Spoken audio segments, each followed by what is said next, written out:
Hey guys, welcome back to my channel. My name is Madison if you're new here, and today I'm going to be presenting my artist profile project for my humanities class. I'm doing my artist profile project on Sir Elton John. Yes, Sir Elton John, like he was literally knighted by Queen Elizabeth in 1998. Now for my younger generation, you may not know a lot of history about Elton John, like the fact that that's not even his real name. So today I'm going to try to give you some biographical information on Elton John. I'm going to be talking about 3 songs that I picked for this project and kind of break them down to show how they impacted the world and me, and basically why he's such an amazing artist today. Throughout this video, I'm going to be referencing back to Rocketman. This was a movie that came out in 2019. It's a really great movie. If you're interested in knowing more about Elton John, I highly recommend it. It was pretty great. As most people know, Elton John is a huge activist in the LGBTQ plus community because he's been an openly gay man forever, since 1993. He's also a huge activist in the HIV and AIDS community as well, and I'm going to be talking about both of these subjects later on in the video. So first, I'm going to be talking about his early years, how we got to the name Elton John, then we're going to talk about his career, and I'm going to start breaking down those songs. So here we go. Reginald Kenneth Dwight was born on March 25th, 1947 in Pinner, Middlesex, England. At the age of 4, he taught himself how to play the piano, and at age 10, he actually won a scholarship to go play at the Royal Academy of Music in London, England. He would go about every weekend, and this was just to perfect his amazing skills on the piano. When he was a teenager, his parents got divorced, and this is basically when he and his father kind of lost touch. His father didn't like the way that Reginald was going in life. He didn't like the kind of music he was playing, so they really just kind of cut ties. When Reginald was 17 years old, he dropped out of high school, and he tagged along on the group called Bluesology, which traveled all around England. And this is where, in the movie, you probably remember where he put 2 of his bandmates' names together and became Elton John. Now, in 1967, Elton saw an ad in the newspaper looking for a musician to play at Liberty Records. This is where he met up with lyricist Bernie Taupin, which you should know they have been lifelong friends, and he has been Elton John's lyricist ever since 1967. A year later, they switched from Liberty Records to the DMJ label, and in 1969, they put out their first album titled Empty Sky, but it flopped. But a year later, they came out with some of our favorite songs, like Your Song, the title, Your Song. This was a huge hit not only in the United States, but also in the UK and several other countries. Also in that same year, they put out a lot of great songs like Crocodile Rock and even Benny and the Jets. Now, Elton John didn't always have it easy. He actually struggled really hard in the very beginning of his career. And in 1975, he attempted to commit suicide. He was at a pool party with his friends, his family, and his bandmates, and he walked out and he said, "I just took 88 Valiums and I'll be dead within the hour." He then fell over into the pool and he nearly drowned. Fast forward to 1990, Elton John actually put himself into rehab, and he's been sober ever since. Fast forward again to 1992, Elton John started the Elton John AIDS Foundation. This is a foundation where he has raised $400,000 to try to find the cure for AIDS. As most people know, Elton John has been happily married to his husband, David Furnish, since 2014. But what they don't know is how long this couple has actually been together. They started dating in 1993, got engaged in 2005, and finally got married in 2014 when same-sex couples were allowed to get married in England. He was actually married to a woman first. I'm gonna butcher her name, but it's Renette Bilal. Probably said that wrong. They were married for 4 years. Now, a couple of years before they got married, I believe in 1981, Elton John confessed that he was bisexual during an interview. So in 1983, he met Renette and they got married. A lot of people thought that this was a publicity stunt to try to make sure that his career was going to go down the drain after announcing that he was bisexual. Unfortunately, during this time and in England, it was not accepted to be anything other than straight. Something interesting I just found out during my research is that Renette, his ex-wife from 1988, is actually suing Elton John right now for the movie Rocketman.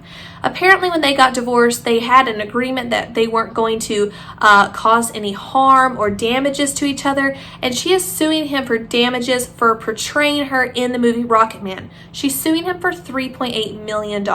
Now for my songs. I had to pick 3 songs to kind of break down. I picked Candle in the Wind, I'm Still Standing, and the last song. Now the first two songs I actually knew for a long time, and for this project specifically, I researched the last song. So I'm going to go in order with first talking about Candle in the Wind. Now a lot of people know the song Candle in the Wind, and they also know the debate against who the song is about. Now it's always been going back and forth between Marilyn Monroe and Princess Diana, but today I'm going to fix all that for you. It is about Marilyn Monroe, and I have facts as to why this is. So, first off, the first three words of the song Candle in the Wind are Goodbye Norma Jean. Now if you don't already know, Norma Jean was actually Marilyn Monroe's birth name. So I think right there should tell you that this song is actually about Marilyn Monroe and not Princess Diana, but I'm going to talk about another reason why it is too. In 1962, Marilyn Monroe died. This song came out in 1973, 11 years later. Princess Diana did not die until 1997. So it's actually impossible to have written a song 20 years before someone died. But the reason why they think so is because Elton John actually performed this song during Princess Diana's funeral. And just to make it more personal for the family, he changed a couple of the words to fit Princess Diana instead of Marilyn Monroe. And as I said before, Bernie Taupin is the lyricist, so he's the one that wrote all of these songs. And he was asked, what was it that made you write Candle in the Wind? So a couple of years before writing the song, Janis Joplin had died. And throughout this big ordeal of her death, the phrase Candle in the Wind was thrown out several times. So he took it and he ran with it. Now, they asked him, what is this song about? Obviously, we know it's about Marilyn Monroe, but why? Honestly, if you listen to the lyrics, you can kind of get an idea for yourself, but Bernie Taupin said it was because a lot of people, like civilians, they immortalize these celebrities when they die. When someone dies of natural causes or something like a freak accident, it's a huge deal, but when it would happen to a normal person, it wouldn't be that big of a deal, obviously, to the whole world. When Princess Diana died, the whole world freaked. They mourned for days on days to weeks to months. People are still sad about it to this day. She was a huge icon to people. So writing this song about Marilyn Monroe and then dedicating it to Princess Diana was a huge thing that Elton and Bernie did for the entire world. Something else a lot of people don't know is that this song has been passed around 3 different times. Now we know that they originally wrote the song about Marilyn Monroe. Then in 1990, they dedicated the song to Ryan White, who was an AIDS patient who passed away, and Elton John dedicated the song while performing it at his funeral. And then we know in 1997, they rededicated it for the 3rd time for Princess Diana at her funeral. Now, if we try to think about what's going on during this time and this writing, in 1990, this is when Elton John put himself into rehab, and then in 1992, he then made the Elton John's AIDS Foundation. So I think it ties in very, very well. My second song is I'm Still Standing. Now this song has impacted a lot of people, but this is actually one of my favorite songs from Elton John, so I was very excited to talk about this one today. This song was released on July 3rd, 1983. So if we remember, he got married to Renee, not really sure what her name is, but got married to her in 1983, and this is when the song came out. When asked what the song was about, Elton John said he was basically celebrating that he was still relevant during this time. So 1981 is when he announced he was bisexual during an interview, so he thought that was going to crush his career. So I'm Still Standing is basically saying, oh my gosh, I'm still here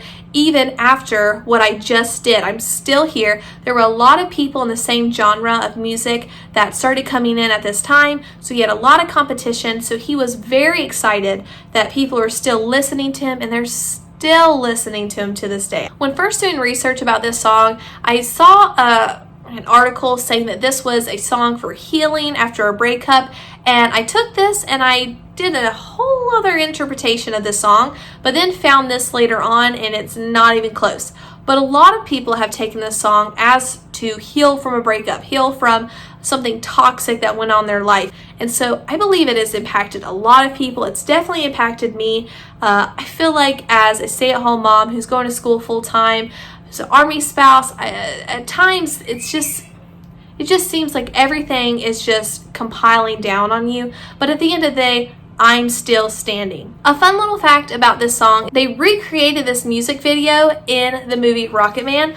almost to the nines. I mean, seriously, they look identical. They took the same costumes. They tried to make the people that were in the music video previously, made the new people look just like them. They did it in the same location. It's pretty insane. So again, if you haven't seen this movie, you definitely need to check it out. Or you could just watch the video in my playlist and then look up Rocket Man's I'm Still Standing and then compare them. They're pretty identical. It's awesome. Now, my last song I'm going to be talking about today is called The Last Song, but it was actually renamed from the song of 1992. The reason why they did this was because they went together and they decided that it would probably date the song, make it seem very old, and people wouldn't want to listen to it from years on if there was a date in it. So they changed it from Song of 1992 to The Last Song. Now, The Last Song is about a father and a son who became estranged when the son came out that he was gay. They rekindled their relationship when the son pronounced that he was dying of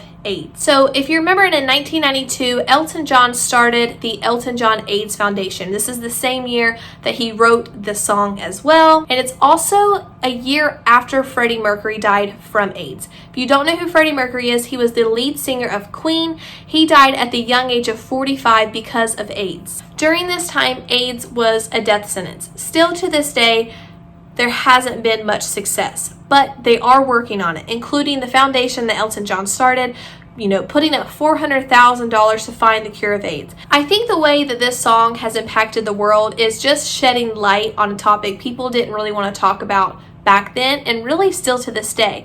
In the 1990s, you didn't even have to announce your status if you had AIDS or HIV. So making an entire song about it, I believe, just put it out there for people to start talking.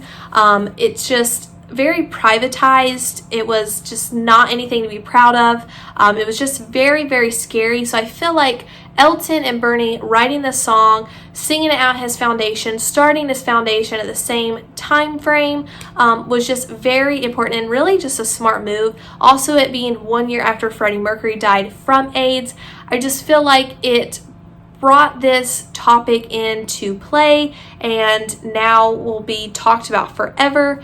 This song was actually featured in several movies, including In the Band Plays On. It's been brought up several times in interviews and by celebrities like Howard Stern. So I feel like it really has impacted a lot of people.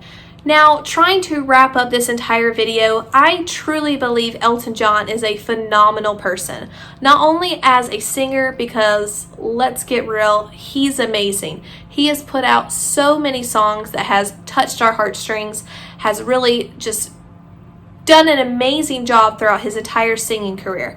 But he's also done a lot of things too. As we talked about before, he is a huge advocate for the LGBTQ plus community as being a gay man himself. Now, being an openly gay man in the 80s and in England was a difficult thing. But I feel like because he was so open, and now that he's a lot older and he's looking back, he is helping out so many people, showing them that it's okay to be different, it's okay to be gay, everything's going to be all right. Look at me, I've done it, I'm so successful, there's nothing to be ashamed about. Also, his Elton John AIDS Foundation, with raising $400,000 just trying to find the cure, he has done so much for this community. And something I just found out is that he actually just donated $1 million to AIDS patients during this time, during COVID. He did this because the medical staff and basically the entire world has really put a hold to everything else except for corona patients. So people that are suffering from AIDS, from HIV, cancer, all of their medical needs have been pushed to the side. So Elton John put up $1 million to give more care for AIDS patients during this time. And I just found out about this. I didn't even know until I did the research for this project. So I thought that was so amazing and I had to add it into this video. Okay guys, that's all the time we have today to talk about Elton John. Now, as we know, there's so many more things that Elton John has done. I hardly touched the surface for it, but I do only have a short time to talk about it with you today. I do suggest watching Rocket Man if you're interested in finding anything else more about Elton. There's several documentaries about Elton John. I mean, there's lots of ways to find information about this amazing person and what he's done for the world. I think he is an amazing person. I'm so glad I was able to do this project on him, and I hope you enjoyed this video. Thanks so much for watching.